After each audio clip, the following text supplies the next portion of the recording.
የምንሰማው ደስ የማይሰኙ ወሬዎች መታፈራችን የለም። ካህናቶቻችን በዚህም በዚያም ይሰዋሉ። ከመጨመር ይልቅ መቀነስ ይዘናል። ግርማችን እየቀነሰ ከመጣ ሰነበትበት ብሏል። ልጆቻችን እኛ ጋር ከመምጣት ይልቅ የናይት ክለብ አድማቂዎች እየሆኑብን።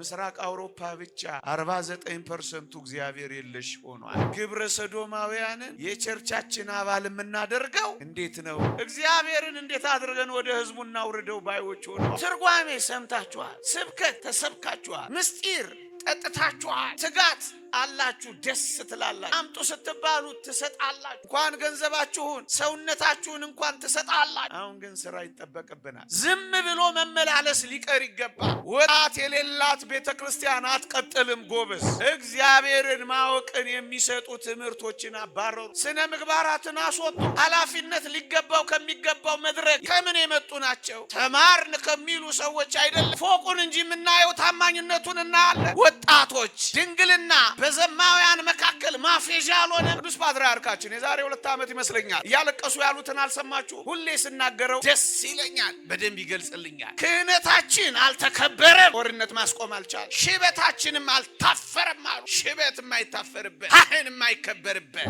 እግዚአብሔር ያሳድግላችኋል። እናንተ ሞግዚቱ ነዋ። አይናቸውን አታደንዝዙት በፊል፣ ጉልበታቸውን አታፍዝዙት በፊል በጌ ይሄን የጀርባ አጥንታቸውን አትስበሩት በስልክ። ዝም እንዲሉ ብላችሁ ስልክ እየሰጣችሁ ለዘላለም ዝም አታሰኟቸው። ለዘላለም በሽተኛ እያረጋችኋቸው ነው ልጆቻችሁ። ራስን ለማስቀደም ስትል ሌላውን ትጠልፋለህ። በቃ ባልንጀራ ካንተ ይልቅ እንዲሻል በትህትና ቁጠር ባልንጀራህን። ከፊዚክስ በላይ ግን ክርስቲያን መሆን ይበልጣል። እኛ እኮ ዘፈኑ፣ መዝሙሩ፣ የተጣበቀ ልብሱ አልተዋልን እኮ እኛ አልገባናል። ጾም ይጾማል፣ ያው ምን ላይ ይደርሳል? መቼ ነው ልባችን የሚለወጥ? እዛ ለጌም፣ እዛ ለቴሌቪዥን፣ እዛ ለኳስ፣ እዛ ለልብ አንጠልጣይ ፊልም፣ እዛ ለናይት ክለብ አትጣሏቸዋል። ልጆቻችሁ አምጡና እዚህ እግዚአብሔር ጋር ስጡ። እግዚአብሔር አደራ ሰጥቷችኋል ልጆቻችሁን። እናንተ ደግሞ ለእግዚአብሔር አምጥታችሁ አደራ ስጡ። ጋብቻ ዓላማ ጽድቅ ነው ጎበዝ። አቧራ ማጨስ አይደለም።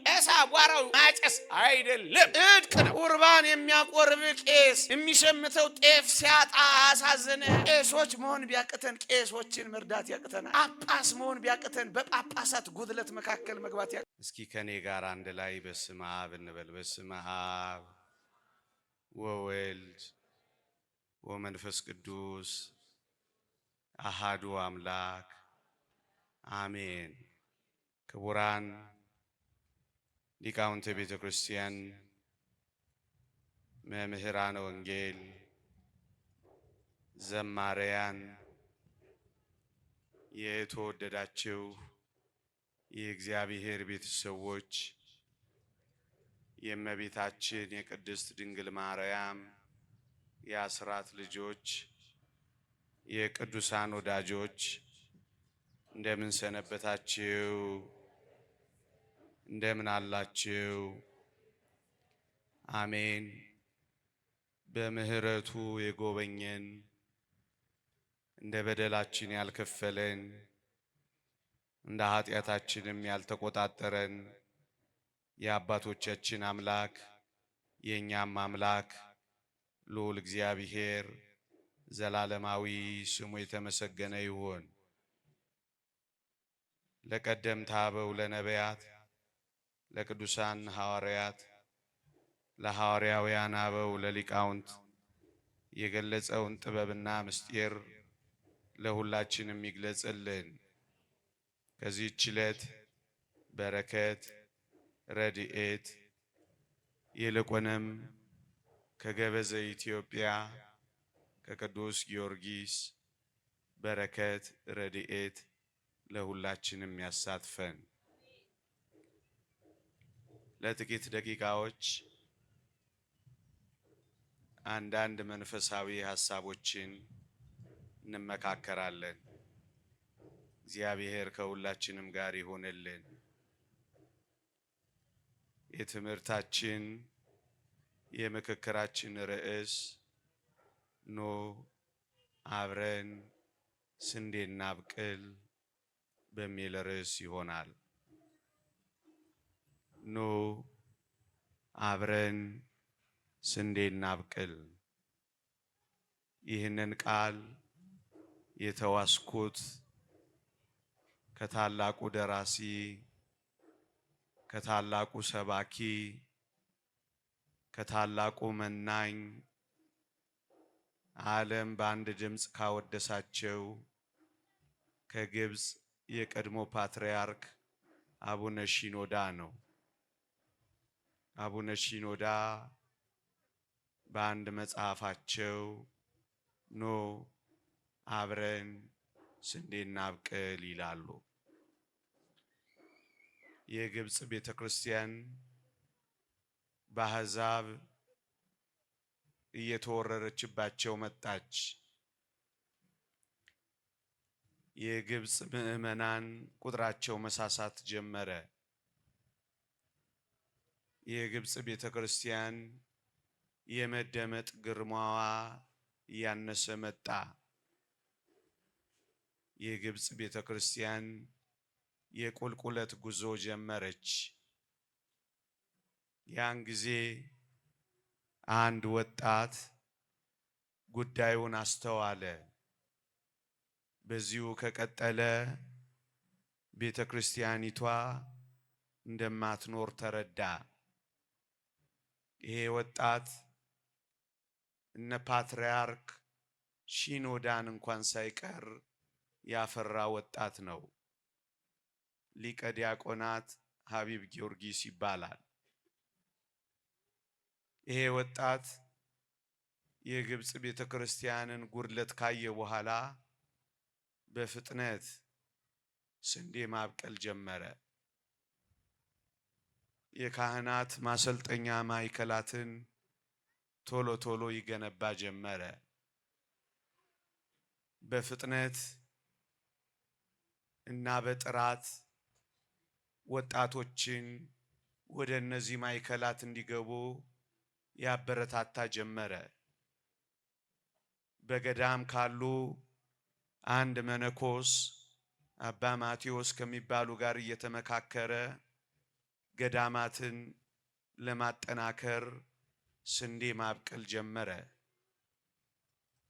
በጣም ይገርማችኋል። ራሱ እያስተማረ ራሱ ስርዓተ ትምህርት እየቀረጸ ራሱ ለዘማሪያን ወጣት ዘማሪያን ግጥምና ዜማ እየደረሰ የግብፅን ቤተክርስቲያን የተዳከመችውን ማነቃቃት ጀመረ። ይህ ሀቢብ ጊዮርጊስ ሊቀ ዲያቆናት ዛሬ ያሉትን ብዙ ጳጳሳትና ለመነኮሳት መፍራት ምክንያት ሆነ። ዝም ብሎ ስንዴ ማብቀል ጀመረ። በጣም ይገርማችኋል። የቁልቁለት ጉዞ የጀመረችው የግብፅ ቤተክርስቲያን ማንሰራራት ጀመረች። ቁጥሮቿ ይጨምሩ ጀመረ። የልጆቿን መጠበቅ ማጠናከር ቀጠለች። በጣም ይገርማችኋል። መፈራቷ፣ ግርማዋ፣ ታላቅነቷ ይመለስላት ጀመረ። በጣም ይደንቃችኋል። በመደመጥ ብቻ አይደለም፣ ገዳማቶቻቸው በኢኮኖሚ አቅም በጣም እየፈረጠሙ ለካይሮና ለእስክንድሪያ ታላላቅ ወተት አቅራቢዎች ሆኑ።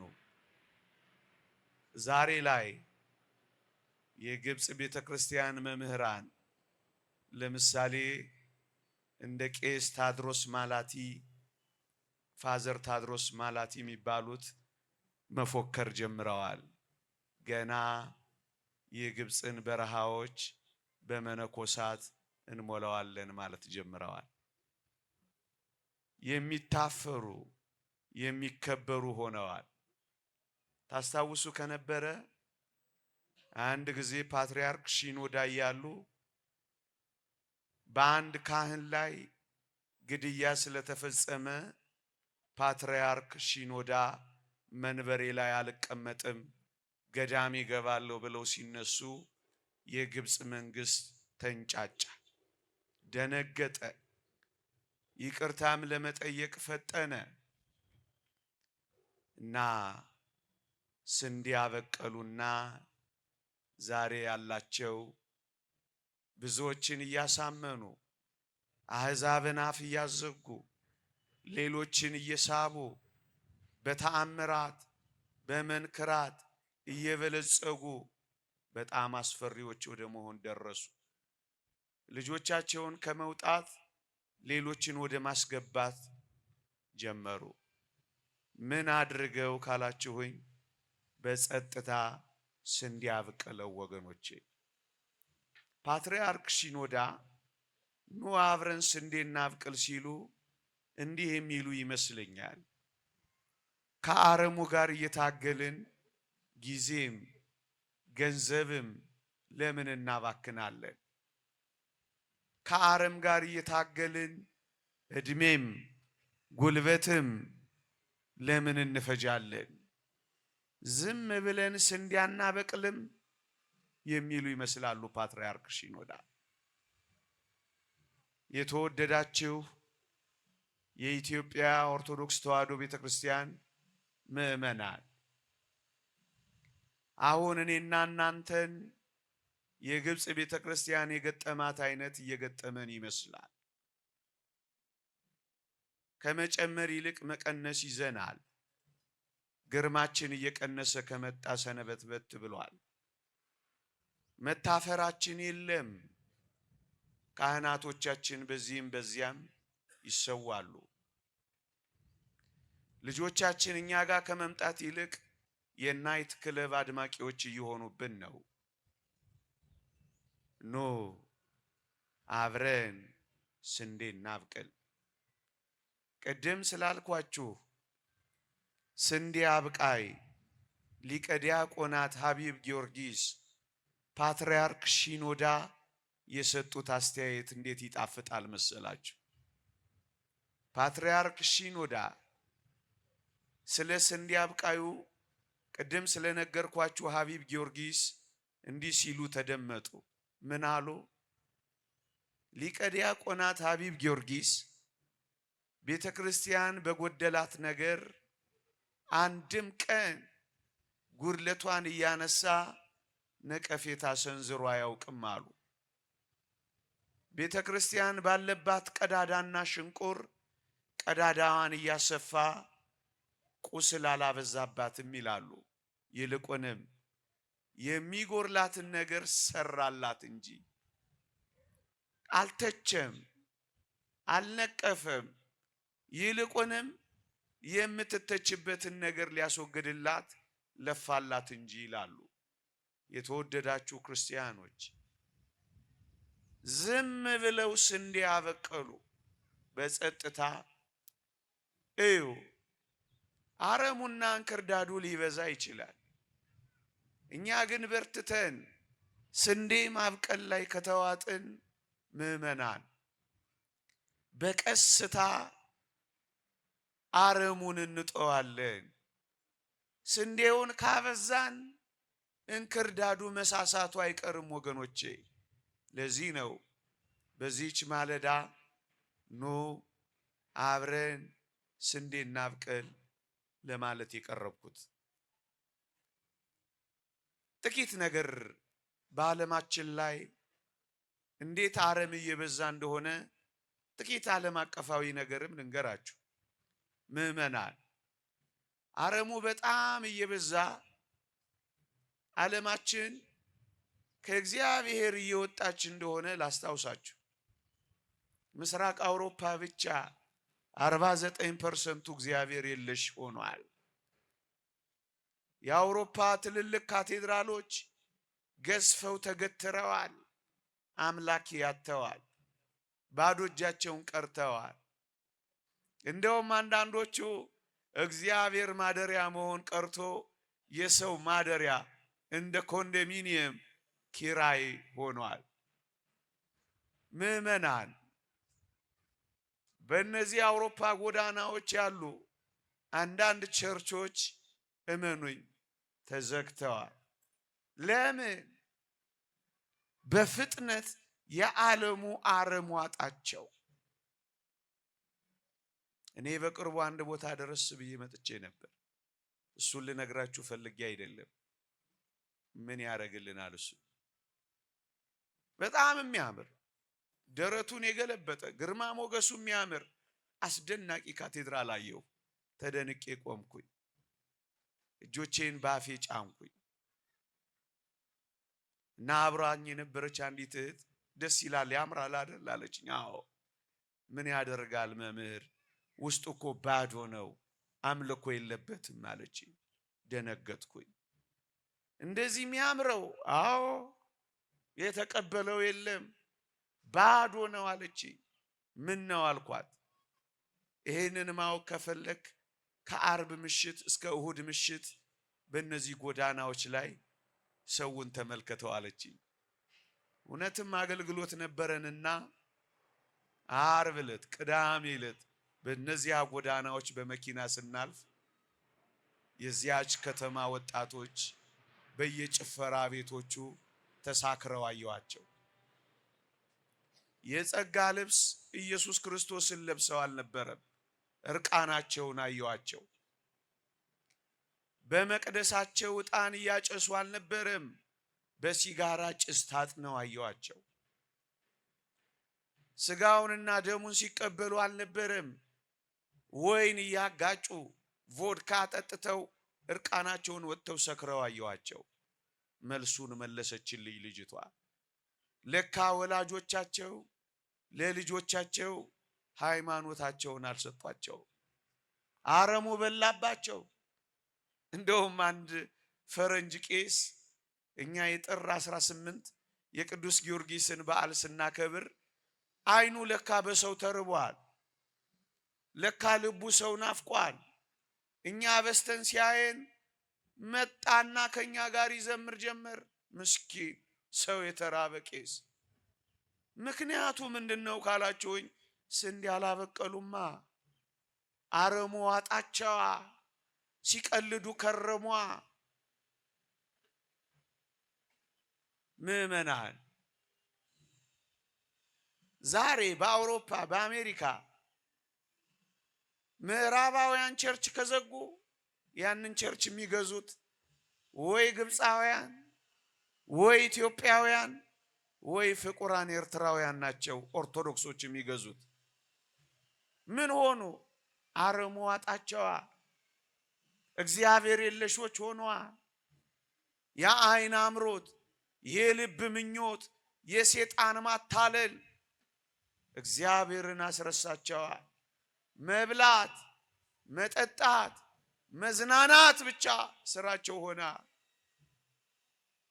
ምዕመናን አሁን እነዚህ በአውሮፓና በአሜሪካ ያሉ ቸርቾች እንኳን ሳይቀሩ ጥያቄያቸው ምን እንደሆነ ታውቃላችሁ? ግብረ ሰዶማውያንን የቸርቻችን አባል የምናደርገው እንዴት ነው? አያችሁ ጥያቄያቸው። አያወግዙትም። አንዳንዶቹ አይኮን ይልቁንም እንዴት ወደ ቤተ እግዚአብሔር አባልነት እንክተታቸው፣ እንዴት ወደ ክርስቶስ ቅርንጫፍነት እናስገባቸው። ተበሏ፣ አረሙ ዋጣቸዋ፣ እንክርዳዱ። ምዕመናን አሁን ላይ ጥያቄያቸው ምን እንደሆነ ታውቃላችሁ? በቅርቡ በአሜሪካን ሀገር የተጻፈ መጽሐፍ አንብቤ ነው። በመጽሐፍ ቅዱስ ላይ ያለውን እግዚአብሔርን ለዚህ ዘመን ላለው ወጣት ብንነግረው እንዴት ይቀበለናል? እናስ መጽሐፍ ቅዱስን እንዴት አድርገን እግዚአብሔርን እንቀንሰው? ህዝቡን ወደ እግዚአብሔር ማድረስ ቢያቀታቸው እግዚአብሔርን እንዴት አድርገን ወደ ህዝቡ እናውርደው ባዮች ሆነዋል። ሌላ ጥያቄያቸው ኢየሱስ ከድንግል ተወልዷል አልተወለደም? መሟገት ይዘዋል። ምን ነው ካላችሁኝ፣ አረሙ በልቷቸዋል፣ እየተዋጡ ነው፣ ጠፍተዋል። ኖ እኛም እንደዚህ እንዳንሆን ስንዴ እናብቅል እንደ ግብፃውያን።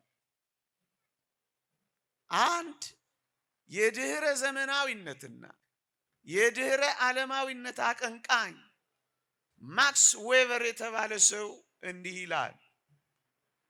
የጥንት አብያተ ክርስቲያናት ዘመኑ ያመጣባቸውን ዕጣ መቋቋም ላቃታቸው መጽናኛ ከመሆን ያለፈ ድርሻ የላቸውም ይልልሃል።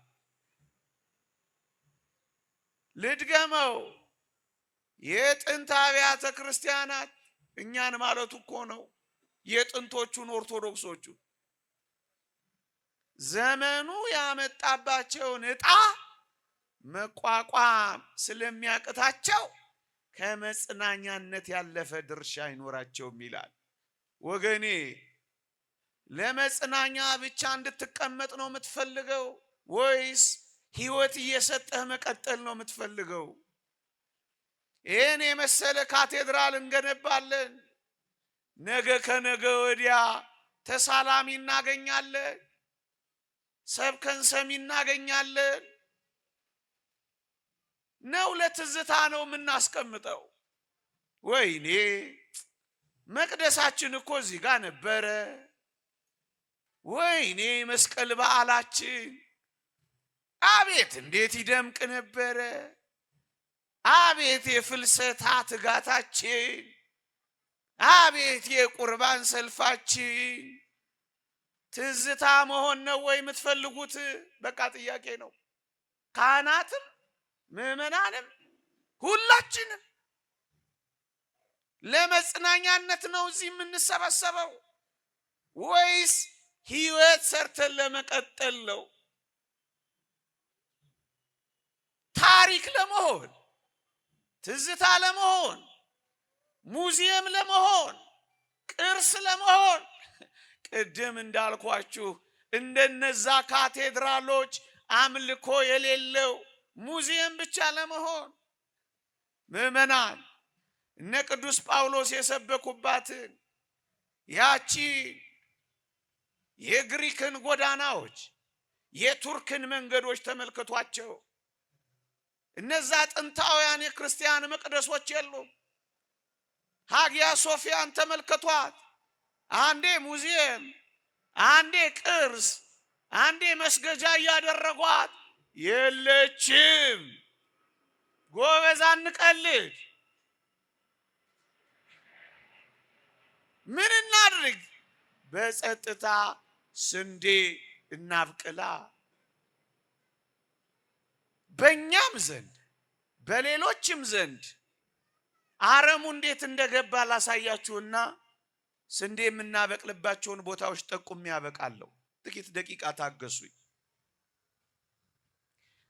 ትርጓሜ ሰምታችኋል። ስብከት ተሰብካችኋል። ምስጢር ጠጥታችኋል። ትጋት አላችሁ፣ ደስ ትላላችሁ። አምጡ ስትባሉ ትሰጣላችሁ። እንኳን ገንዘባችሁን ሰውነታችሁን እንኳን ትሰጣላችሁ። አሁን ግን ስራ ይጠበቅብናል። ዝም ብሎ መመላለስ ሊቀር ይገባል። የውሸት ኑሮ መቅረት አለበት። እነዚያ ባዶ የሆኑ የአውሮፓ ካቴድራሎች ምን ነው ምክንያቱ ምንድነው ስላት አጭር መልስን የመለሰችልኝ ወላጆቻቸው ለልጆቻቸው ሃይማኖት አልሰጡም ማለችኝ። እደግመዋለሁ፣ ወጣት የሌላት ቤተክርስቲያን አትቀጥልም ጎበዝ። እድሜም በሽታም የዚህ ዓለም ክፉ ሴራም ብዙዎችን ይገላል። ተተኪ ከሌለን ስንዴ ካላበቀል ክርስትና እንዴት ይቀጥላል ጎበዝ? ወንጌል እንዴት ይቀጥላል? በዓል እንዴት ይቀጥላል? ምስጢራተ ቤተ ክርስቲያን እንዴት ይቀጥላሉ? ካህን እንዴት ይገኛል? መቅደስ እንዴት ይከፈታል? ሙጃ እንዲሸት ነው የምትፈልጉት ወይስ ዕጣን እንዲሸት ነው የምትፈልጉት? ቤተ ክርስቲያናችሁን የምትወዱ ከሆነ ኑ አብረን ስንዴ እናብቅል። ዋዛ ፈዛዛ ሊቀር ይገባል። ከንፈር እየመጠጡ መመለስ ሊቀር ይገባል። እና ምን እናድርግ? ኑ አብረን ስንዴ እናብቅል፣ ስራ እንስራ። አረሙ እንዴት እንደገባ አንድ ነገር ልንገራችሁና ወደ ስንዴ ማብቀል ልለፍ። በኢትዮጵያ ቤተክርስቲያን ወይም በኢትዮጵያ ሀገር ወይም በዓለማችን ላይ የመሪነት ሚናዋን በዓለማችን ላይ ሃይማኖት ወይም ቤተክርስቲያን ነበር የምትፈጽመው። ነገስታትን የምትቀባው፣ የትምህርት ምንጭ የምትሆነው፣ ቤተ ክርስቲያን ነበረች በዓለም አቀፍ በኢትዮጵያ ብቻ አይደለም በዓለም አቀፍም ደረጃ ምዕመናን አንድ ነገር ልንገራችሁ እና በደንብ ስሙኝ አንድ ሰው በ1872 ለእንግሊዝ ፓርላማ ያቀረበውን ምክረ ሐሳብ ነው ጠቆም ማደርጋችሁ እናንተን ካገኘው ካልቀረ እነዚህን ነገሮች ብናገር ብዬ መርጬ ነው እንዲህ አለ ከአድዋ ጦርነት በኋላ ነው ኢትዮጵያ ወራሪዎችን ካሸነፈች በኋላ ነው ኃይለኞችን ካዋረደች በኋላ ነው ጨቋኞችን ካንበረከከች በኋላ ነው በአድዋ ድል ምን ሆነ መሰላችሁ ፓርላማው ላይ በአፍሪካ ረጃጅም ጎዳናዎች ሄድኩኝ አንዲት ሀገር ተመለከትኩኝ በጣም ጨዋዎች ናቸው የታረመ መልካም ጸባይ ያላቸው ወንጀል አይሰማም ስግብግብነት የለም ነጣቂ የለም በጣም ጨዋዎች ናቸው ምን አይነት አስገራሚ ህዝቦች ናቸው አለና እቺ ሀገር ኢትዮጵያ ትባላለች በእርግጠኝነት እቺን ሀገር ቀኝ መግዛት ምንችል አይመስለኝም አለ I don't think that we can conquer this country እቺን ሀገር ቀኝ ልንገዛ ምንችል አይመስለኝም አለ unless we break down the very backbone of this country የዚችን ሀገር የጀርባ አጥንት ካልሰበርን በቀር which is የዚች ሀገር የጀርባ አጥንቷ አለ የመንፈሳዊ ትምህርት ቤቶቿ ናቸው ጨዋነት ያስተማሯቸው አገር መውደድ ያስተማሯቸው ሰው ማክበር ያስተማሯቸው የታረመ መልካም ጸባይ ያስተማሯቸው መተሳሰብ ያስተማሯቸው እነዚህ ለሀገራቸው መዋደቅን ያስተማሯቸው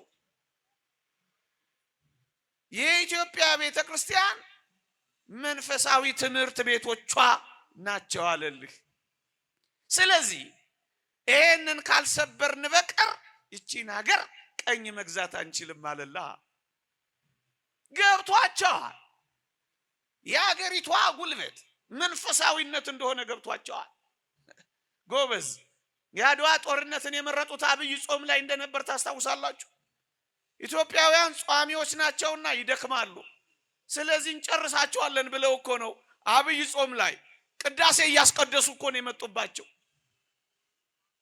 እግዚአብሔር እንደተዋጋላቸው አያውቁ ኃይሉ እግዚአብሔር እንደሆነ አልተረዱም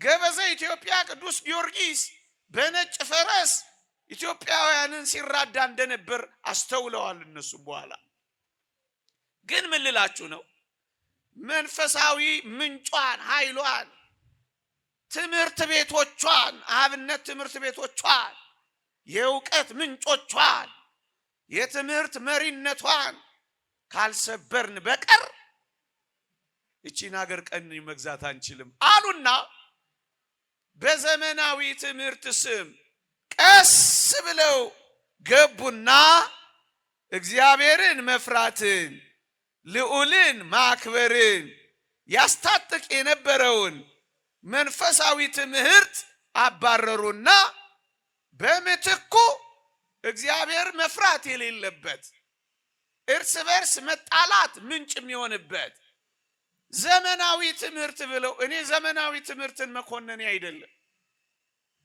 ሐሳቤና ፍላጎቴ ግን እግዚአብሔርን ማወቅን የሚሰጡ ትምህርቶችን አባረሩ ስነ ምግባራትን አስወጡ እነሱ የሚፈልጉትን ትምህርት ብቻ አስታጠቁ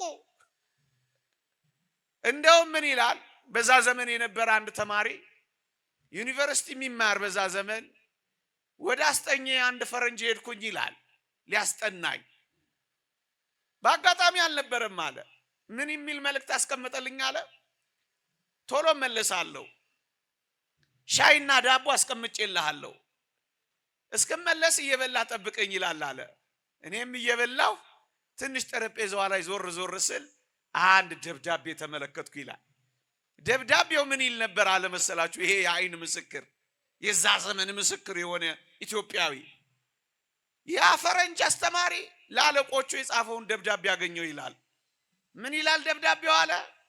እመኑኝ በጦር ሜዳ ያላሸነፍናትን አገር በልጆቿ አማካኝነት በዩኒቨርሲቲዎቿ እናፈራርሳታለን የሚል ጽሑፍ ተቀምጧል።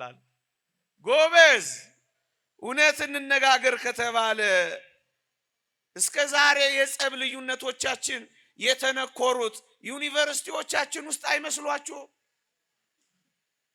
ምዕመናን የዘመናት ቁርሾ የወለዱ እስካሁን የሚያጣሉን አንዳንድ ሐውልቶች እኮ እንዳነበብኩት በምርምርና በጥናት ስም የተጻፉ እኮ ነበሩ።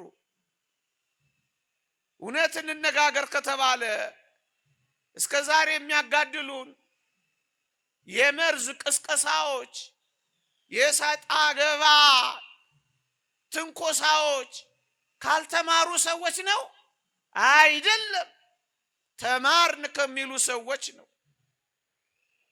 ኃላፊነት ሊገባው ከሚገባው መድረክ የምንሰማው ደስ የማይሰኙ ወሬዎች ከምን የመጡ ናቸው? ተማርን ከሚሉ ሰዎች አይደለምን? ትምህርትና ዕውቀት እሰየው በጎ ነው። መሳሪያን አመረተ፣ ሰላምን ግን ቀበረ። እያያችሁ አይደለ? ስጋዊ ኑሯችንን አቀለለ፣ እሰየው። ነፍሳችንን ግን አክብዶብን የለ? ምዕመናን እኔ ዕውቀትን ትምህርት ማግኘትን እየኮነንኩ እየጠላሁ አይደለም። በዋናነት ግን እዚያ ውስጥ ተሸነፍን፣ አረም ሆነብንና አጠቃን። እስኪ በእኔና በእናንተ መካከል በኢትዮጵያ እንኳን ማን ያልተጣላ አለ? ማን ጥርስ ያልተናከሰ አለ? ማን የማይገለማመጥ አለ? መተማመን እኮ ጠፍቷል። እያያችሁ አይደል? ልዘርዝር ብል ምን ታውቁት የለ? ምን ያልተጣላ አለ? ምን ደም ያልተቃባል? ከምን መጣ ይሄ? እግዚአብሔርን መፍራትን፣ ሰውን መውደድን፣ ሽማግሌ ማክበርን፣ ማፈርን፣ አብሮ መኖርን፣ መተሳሰብን ቀስ ብሎ ገረደሰ፣ በምትኩ አረም ተከለብን። አንድ ፕሮፌሰር እኔ ዝም ብዬ እያልኩ እንዳልሆነ እንድታውቁ የአንድ ፕሮፌሰር ቃል አንብብላችሁ እዚህ ጋር ምን ይላል? ኢትዮጵያ ከቀኝ ገዢዎች ጋር ያደረገችውን ትግል በጦር ሜዳ ድል አድርጋለች። ወጣቶቿ የምዕራባውያንን ምስጢር የበለጠ ማወቅ በሚጠበቅባቸው በዘመናዊ ትምህርት ቤት ግን ተሸንፋለች ይልላል።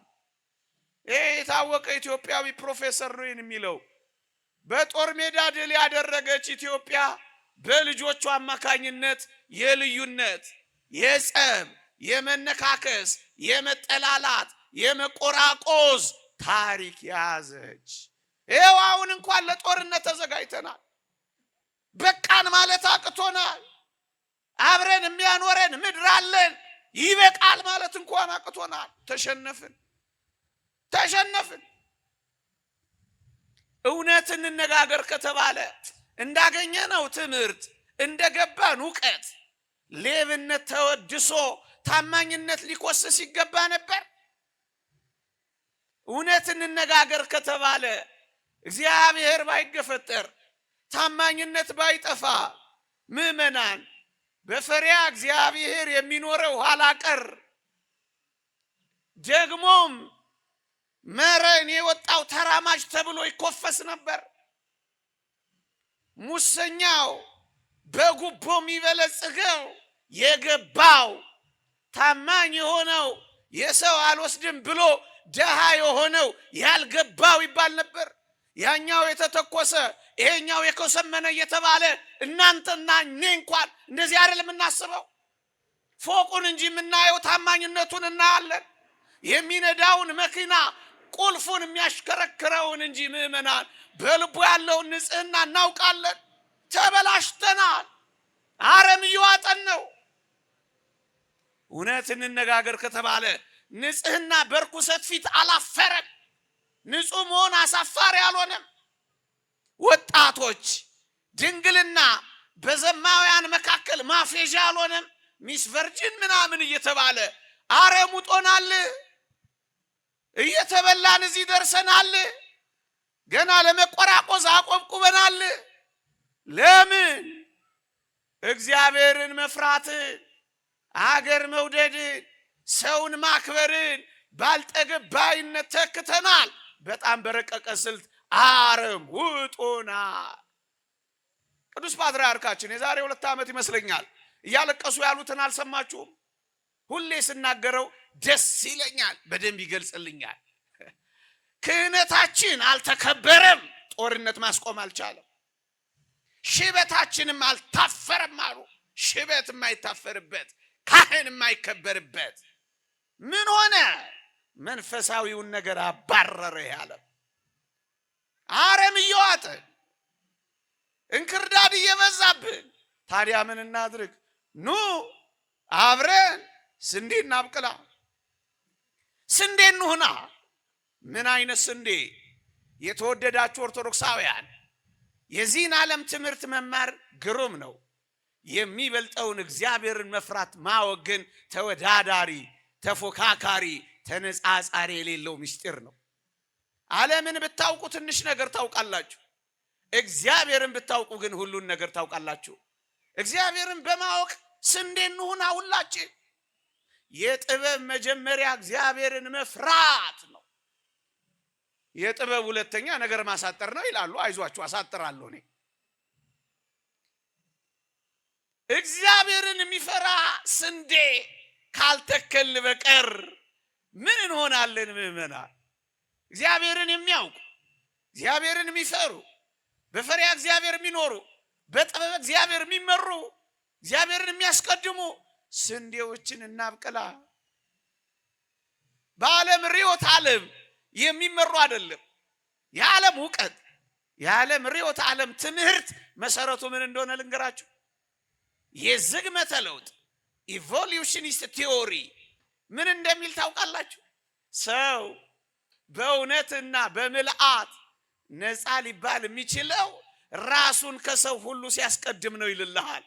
የዚህ ዓለምን ርዕዮት እኮ ነው የምነግርህ አንብቤ። ምን ከሰው ሁሉ ቅደም።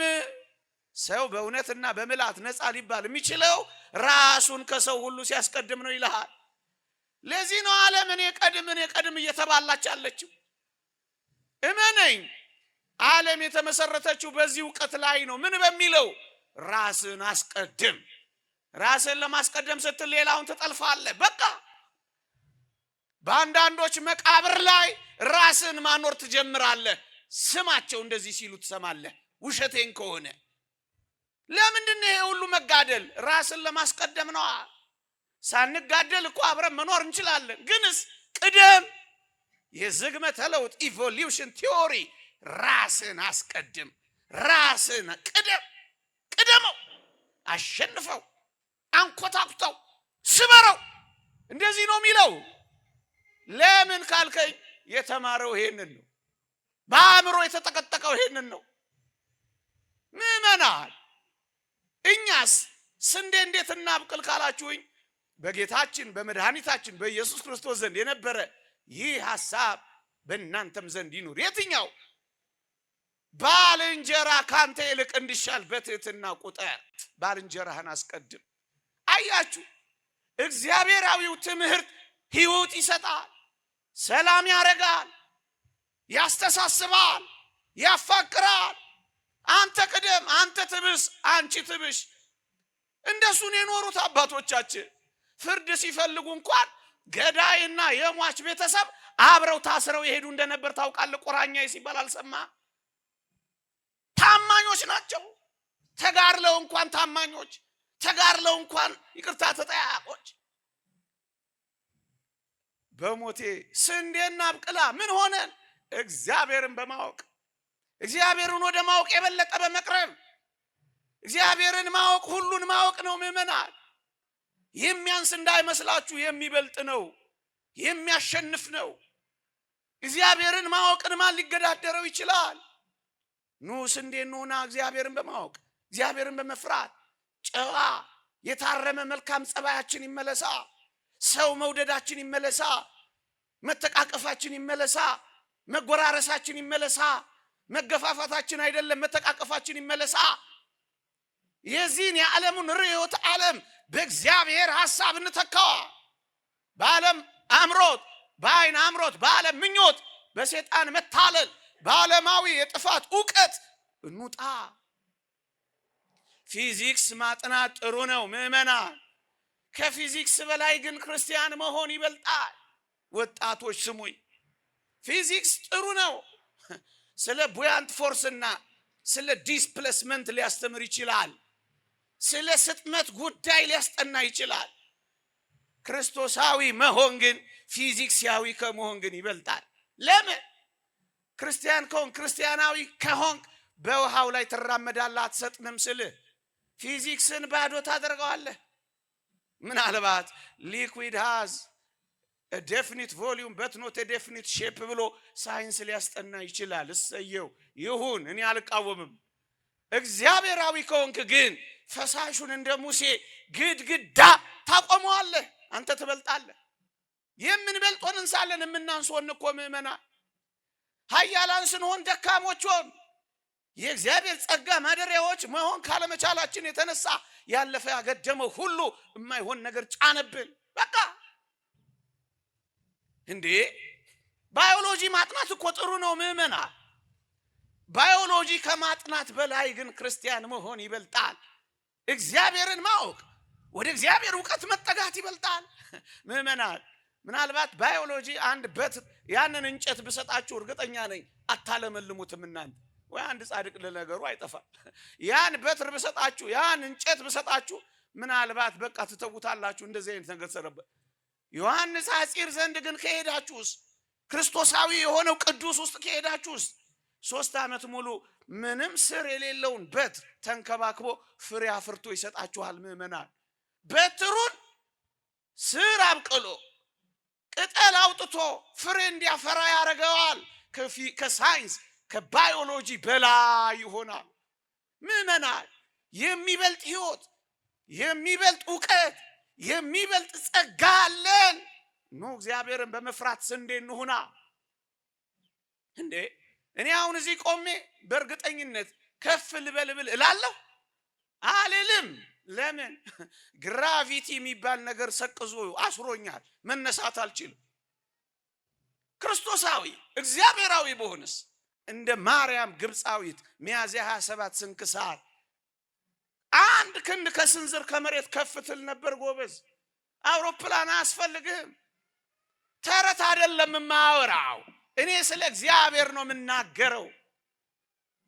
ዞሲማስ የሚባል አባት ዮርዳኖስ በረሃ ከወደቁ ሰዎች አንድ ሰው ማግኘት ይፈልግ ነበር።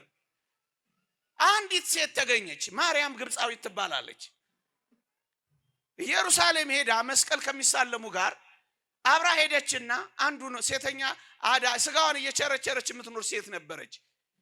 አንዱን ወንድ ባገባ፣ አንዱን ወንድ ባወጣ ብላ አስባ ስራዋን ሁሉም ከሚገቡት መስቀል ሊሳለሙ ልግባ ስትል የሆነ ነገር ይገፋታል። ልለፍ ስትል የሆነ ነገር ይገፋታል።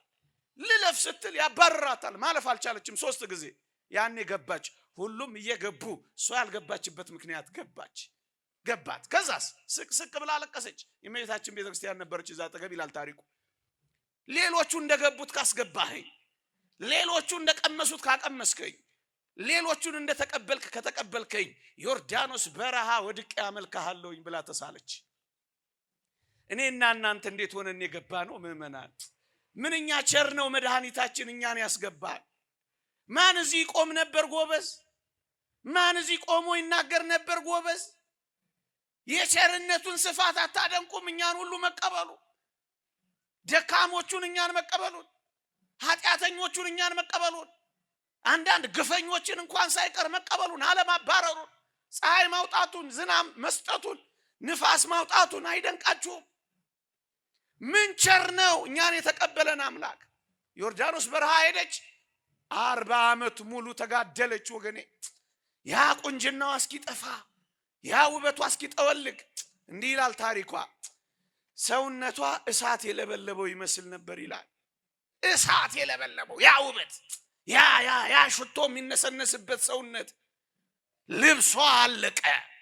ዮርዳኖስ በረሃ እግዚአብሔር የገባቸው ሰዎች ዓለምን ይተዋሉ እኮ። እኛ እኮ ዘፈኑ መዝሙሩ የተጣበቀ ልብሱ አልተዋልን እኮ እኛ አልገባናል። ጾም ይጾማል፣ ያው ምን ላይ ይደርሳል? መቼ ነው ልባችን የሚለወጠው? መቼ ነው ከክፉ ነገር የምንርቀው? መቼ ነው ስለ ክርስቶስ ፍቅር ይህን ዓለም የምንንቀው? መቼ?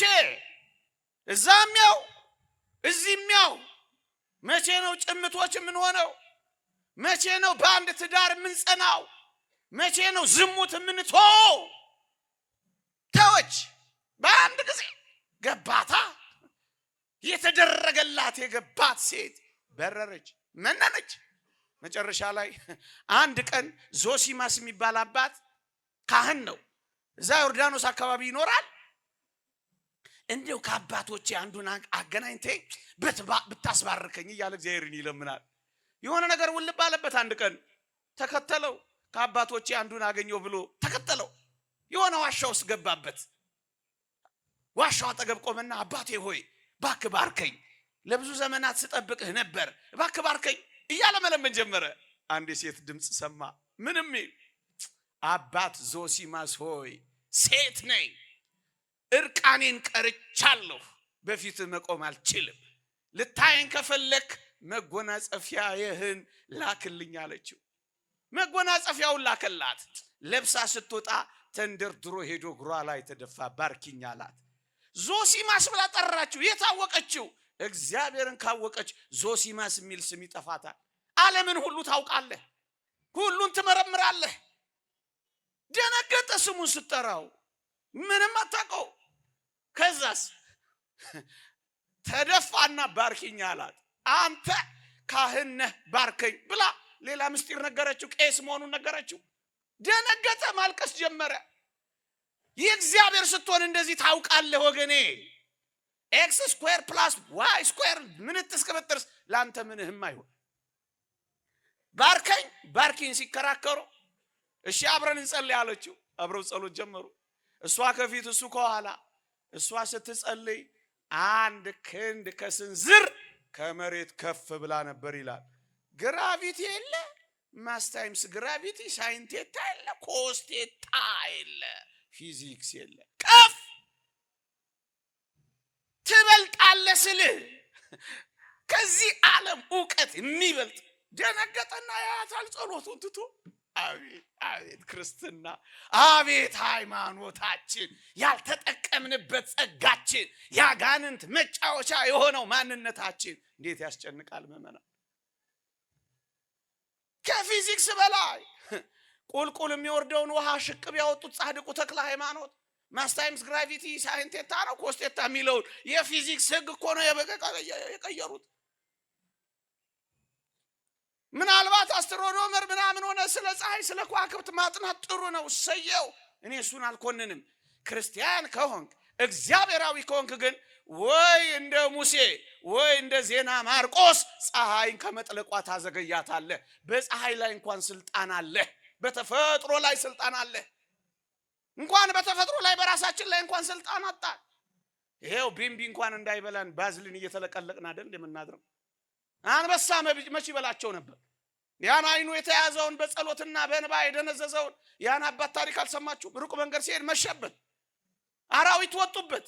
ምን እንዳደረገ ታውቃላችሁ? ክብ መስመር አደረገና በየጫፉ ላይ መስቀል አረገና መሃሉ ላይ ሄዶ ለጥ እና አንበሳ እነ ጅብ እነ ነብር እየመጡ እንዴት ያችን መስመር ይለፉ።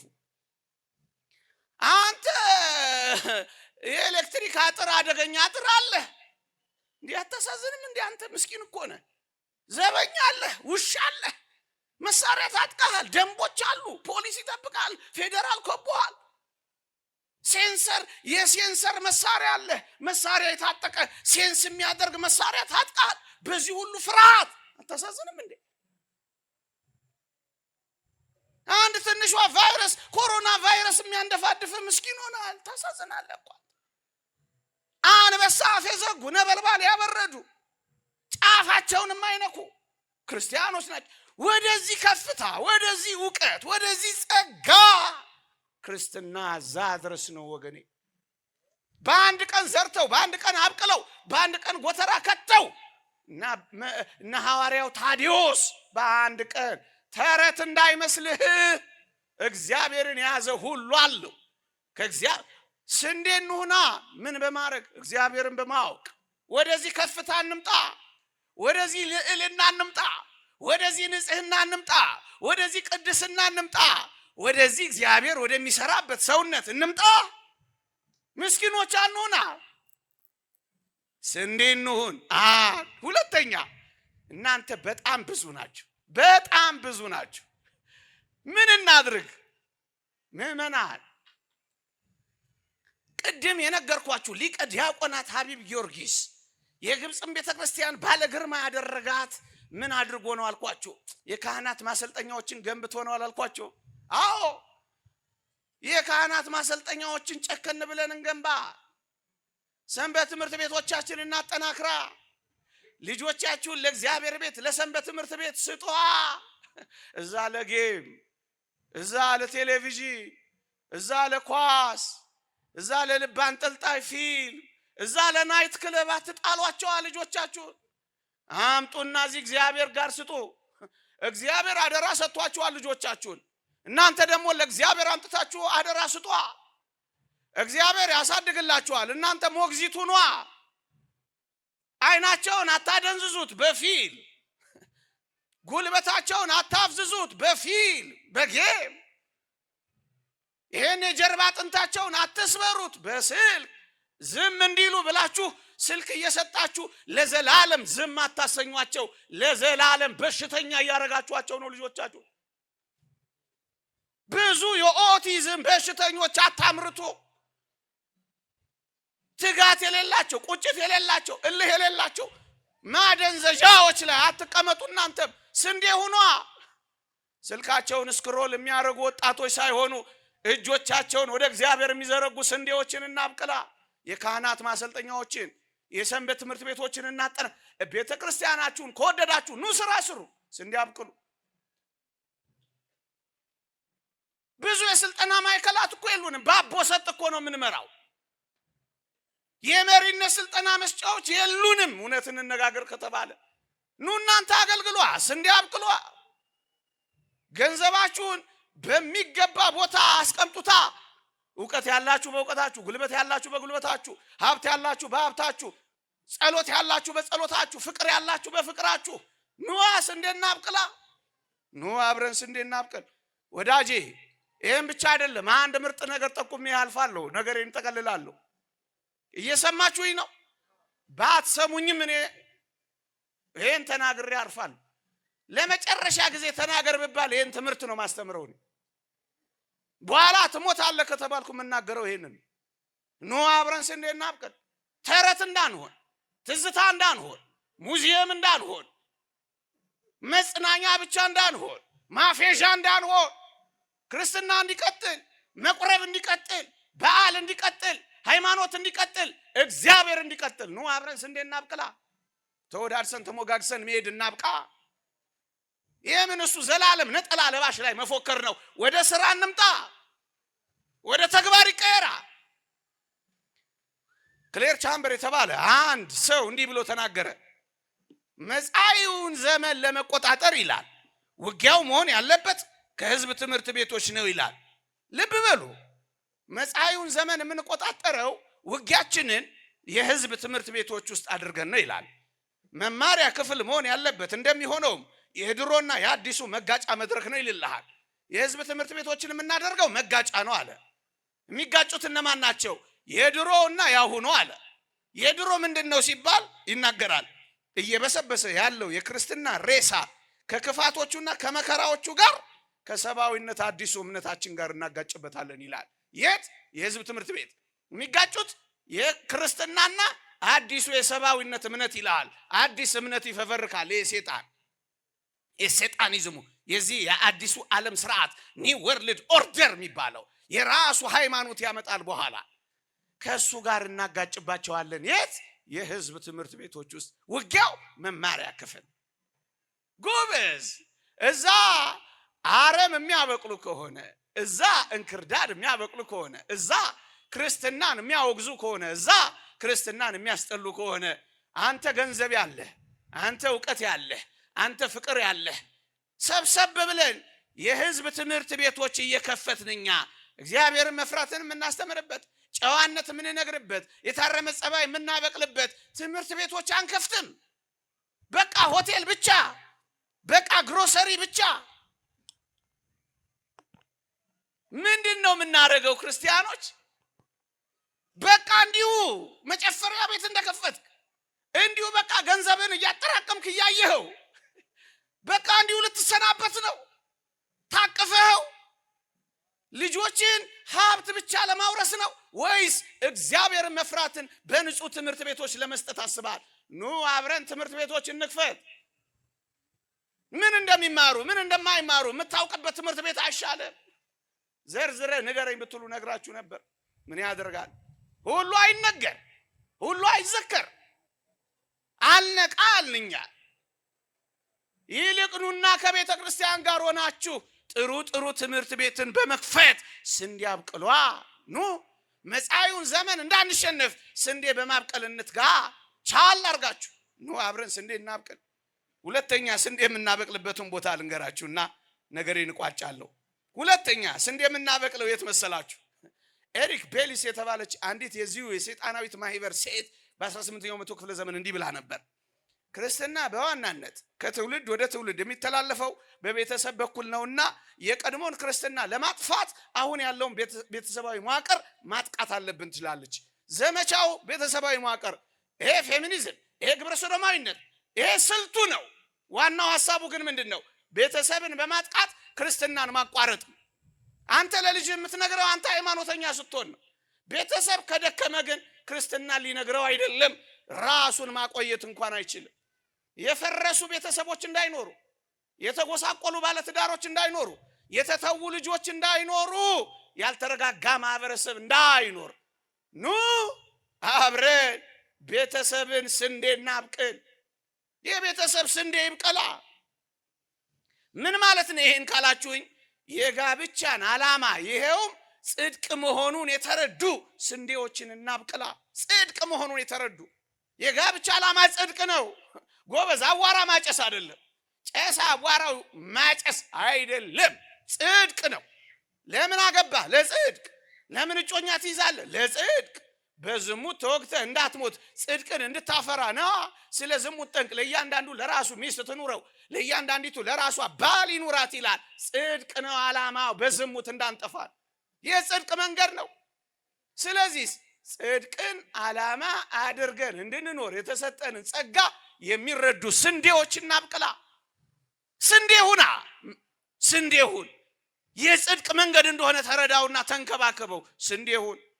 ይሄን ጽድቅ ሊያስቀር የሚችል ፈተና ሲመጣ የሚታገሱ ስንዴዎች፣ እቺ ጆሮ አየችኝ ብለው ትዳራቸውን ማይፈቱ ታጋሾች፣ ቃል ኪዳናቸውን የሚያስቡ ስንዴዎች፣ አንዳቸው ለአንዳቸው የሚኖሩ ስንዴዎች፣ አንዳቸው ለአንዳቸው ወደብ እንጂ ወጀብ የማይሆኑ ስንዴዎች፣ ችግሮችን በውይይት የሚፈቱ እንጂ ትዳራቸውን የማይፈቱ ስንዴዎች፣ መደባበቅን በግልጽነት የሚተኩ ስንዴዎች፣ ትዳራቸውን የሐሳብ መስጫ የማያደርጉ ስንዴዎች፣ ስለ ቬሎ ሳይሆን ስለ ጽድቅ ልብሳቸው ስለ ኢየሱስ ክርስቶስ የሚያስቡ ስንዴዎች እናብቅላ። ትዳር በማክበር ስንዴ እንሁና። መረን የወጣ የዝሙት ሕይወት እንዳይኖረን በመጠበቅ ስንዴ እንሁና። በአንድ ሚስት በአንድ ባል በመጽናት ስንዴ እንሁና። በቃ ስንዴ እንሁና። አንተ የቤተ ክርስቲያንን መጠበቅ ከፈለግ ስንዴ ሁን። ስንዴ እንሁን። በልጆችና በወላጆች መካከል ያለውን ተግባቦት የሚጠብቁ፣ ልጆቻቸውን የሚንከባከቡ፣ ጊዜያቸውን ቤተሰባቸው ላይ የሚያጠፉ ስንዴዎች እንሁና። ወዳጄ ጠዋት በሌሊት ስራ፣ ማታ ስራ፣ እሁድ ስራ፣ ቢዚ ልጆችን የማይንከባከቡ፣ ቴሌቪዥን ላይ የሚያሳልፉ፣ ቢራ ስር ተቀምጠው ልጆቻቸውን አባከና ማይሉ ብዙ ወላጆች እመኑኝ አረም ከማብቀል አይለይም። ስንዴ ለማብቀል ልጆችህን እወቃቸው፣ ሽታቸውን እወቅ፣ አውራቸው፣ ጸጉራቸውን አሻሻቸው፣ አብረ ጊዜ አሳልፍ። ልትለውጠው በማትችለው የቴሌቪዥን ቻናል እየቀያየርክ ህይወትን አታበላሸው። በማትለውጠው አረም አትታገል። ይልቅስ ልጅህን ስንዴ አድርገህ አብቅለው። አንተን ይፈልግሃል ልጅህ። አብረውን ስማው።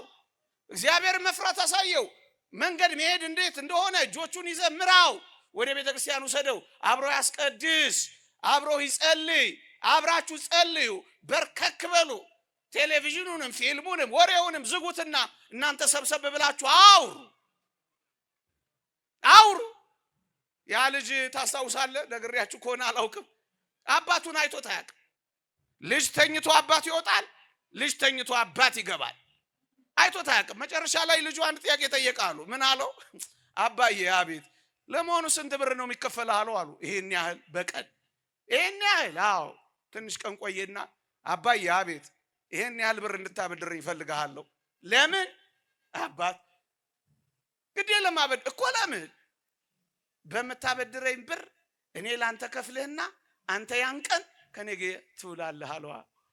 ናፍቋላ። ከማን እንዲማሩ ትፈልጋላችሁ ልጆች? ከእግዚአብሔር፣ ከቤተ ክርስቲያን፣ ከናንተ? እንዴ የት አሉ ልጆች?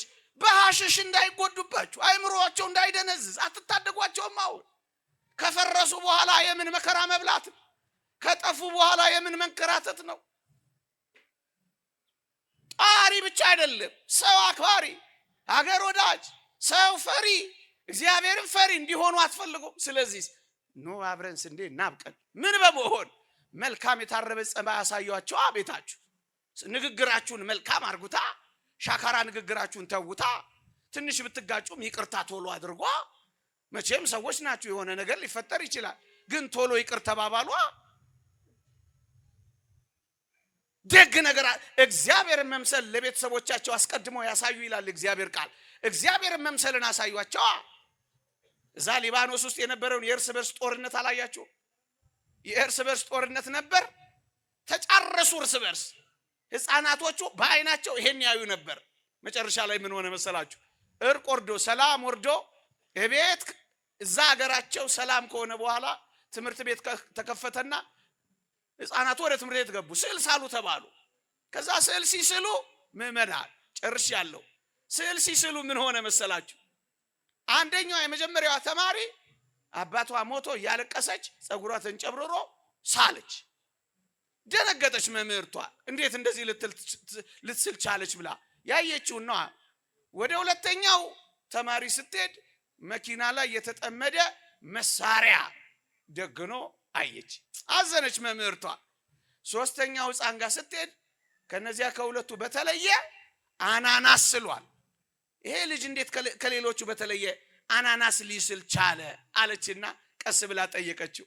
ማሙሽ እንዴት አናናስ ሳልክ አለችው። ማሙሽ ምን ብሎ መለሰ አሉ? አናናስ እኮ አይደለም ቲቸር፣ አቶሚክ ቦምብ ነው አይላት መሰላችሁ?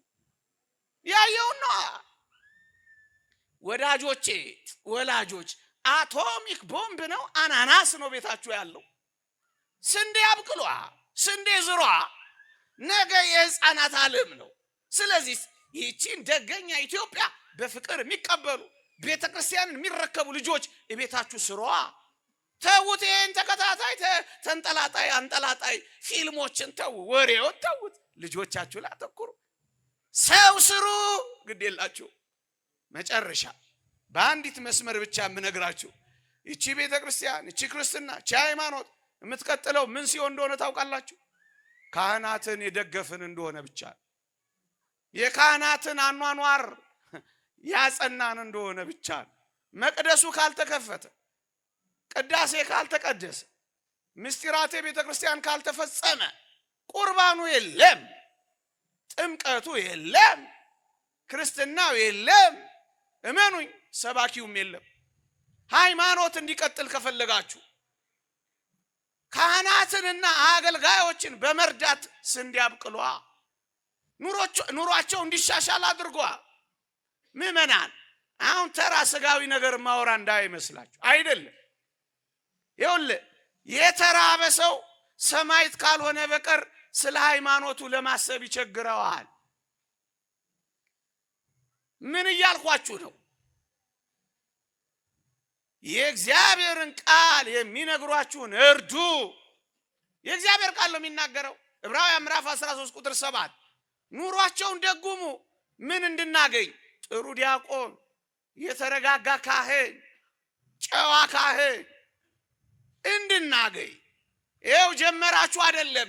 ሰብሰብ ብላችሁ ንስሐ አባታችሁን ሚስቶቻቸውን አግዙ፣ ዲያቆናቱን ዳሩ፣ ኳሉ፣ እንዳይራቡ እንዳይጠሙብን፣ ይህን አገልግሎት እንዳይተዉብን፣ ሌላ የተሻለ ዓለም አለ ብለው እንዳይታለሉብን፣ በረሃብ ምክንያት እንዳይዘጋብን፣ በችግር ምክንያት እንዳይጎልብን። ምዕመናን የህንድ እናቶች ናቸው ሩዝ እየቀቀሉ ካህናቶቹን ያኖሩ ሲባል ሰምቻለሁ። እመኑኝ፣ የሚተካ ዲያቆን የሚኖረው እዚህ ያሉ ዲያቆናት ኑሯቸው የተረጋጋ፣ አለበለዚያ ሰማዕት እስኪሆኑ ድረስ መጠበቅ ነው። ቅዱስ ጳውሎስ መንፈሳዊ ነገር የዘራንላችሁ ከእናንተ ስጋዊ ነገር ብናጭድ ትልቅ ነገር ነውን ይላል። መንግስተ ሰማያት ለሚያስገባ ካህን በቤት ኪራይ ሲንገላታ አያሳዝንህም? ቁርባን የሚያቆርብ ቄስ የሚሸምተው ጤፍ ሲያጣ አያሳዝንህም? አንተ የደመቀ ለብሰ እሱ ያደፈ ሲለብስ ሌላው ሰው ደስ የሚለው ይመስላል? ወደዚህ ህይወት የሚገባ ይመስላል? ሚካ የሚባል ሰው መጽሐፈ መሳፍንት ምዕራፍ 17 ተመልከቱት። እኔም ካህኑን ሌዋዊውን አልኩት ይላል፣ የዓመት ልብስህን የቀን ጉርስህን እችልሃለሁ፣ በቤቴም ተቀመጥ አልኩት ይላል። ምዕመናን ካህናትን ዲያቆናትን ካላገዝናቸው እንዴት መቅደሳችን ይቀጥላል? ጎበዝ፣ ኑሯቸውን ደግፍ። ሙሴ እጆቹን ዘርግቶ በዚያ ተራራ ላይ ኢያሱ እየተዋጋ ነበረ። ሙሴ እጆቹ ዛሉ፣ ከባድ ነበርና ያወርዳል 10 ያወርዳል። እስራኤል ይሸንፋሉ። አሮንና ሆር ምን እንዳደረጉ ታውቃለህ? ወደ ተራራ ወጡና አንዱ በቀኝ አንዱ በግራ የሙሴን እጆች ደግፈው ዋሉ። እግዚአብሔር ድሉን የእስራኤል አደረገ። ኢያሱ ይዋጋል፣ ሙሴ እጅ ይዘረጋል፣ አሮንና ሆር የሙሴን እጆች ይደግፋሉ። ድሉ የእስራኤል ሆኗል። የሚዋጋ አለ፣ የሚጋደል የሚጸልይ አለ። እጆቹን ዘርግቶ እንደ ሙሴ እጆቻቸውን የሚዘረጉትን ደግሞ የሚደግፉ ያስፈልጋሉ። ምዕመናን ደግፏቸው። መደገፍ እንኳን ባትችሉ ግን አንዳንድ ድካም ጉድለት እንኳን ቢኖርባቸው እባካችሁ በእነዚህ ምክንያቶች ታላቋን ቤተክርስቲያንን አንጉዳት። ድካማቸው የሁላችሁ መንፈሳውያን የሆናችሁ እናንተ በየዋህነት አቅኑት ይላል። የትኛውንም ጉድለትና ድካም፣ መነቃቀፍ፣ መተቻቸት፣ መወጋገዝ እንዴት በእኛ መካከል ይሰማል? ምዕመናን የደከመ ካለማ የጎደለ ካለ መሙላት፣ ይሄ ቁም ነገር ነው። ይሄ እኮ የእግዚአብሔር ቃል ነው የምነግራችሁ ወገን። ስንዴ አድርገን ካህናቱን እናብቀል። እኔ ቤት የዛሬ ጥቂት ዓመት ጨርሻለሁ። ይሄን ነግሬያችሁ አበቃለሁ። የዛሬ ጥቂት ዓመት አንድ ካህን መጥተው ነበር ቤቴ። ታቦት በራሴ ቃጭል በጥርሴ ይዤ ነው ቤተክርስቲያን የተከልኳት የሚሉ ጀግና ናቸው። ደሞዝ አሎት? ሲያቀብጠኝ የጠየኩት ጥያቄ ነው። አዎ ስንት? 282 ብር። የዛሬ 8 ዓመት ቢሆን ነው ወይም 7 282 ብር። አዎ በወር ነው ሲያቀብጠኝ። ምን አለ ዝም ብል። ኧረ በዓመት ነው አሉኝ። ደነገጥኩ።